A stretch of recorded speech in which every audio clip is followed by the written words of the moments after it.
สวัสดีจ้าสวัสดีท่านผู้ชมทุกท่านในผลการออกรางวัลหวยฮานอยพิเศษประจำวันที่7มิถุนายน2569รางวัลเลข2ตัวรางเลขที่ออก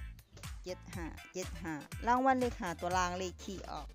04775 04775รางวัลเลข2ตัวบนเลขที่ออก1212รางวัลเลข3ตัวบนเลขที่ออก612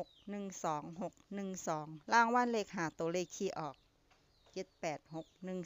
78612นี่ก็เป็นผลออกวันหวยฮานอยพิเศษประจำวันที่7มิถุนายน2569ขอให้โชคดีมีชัย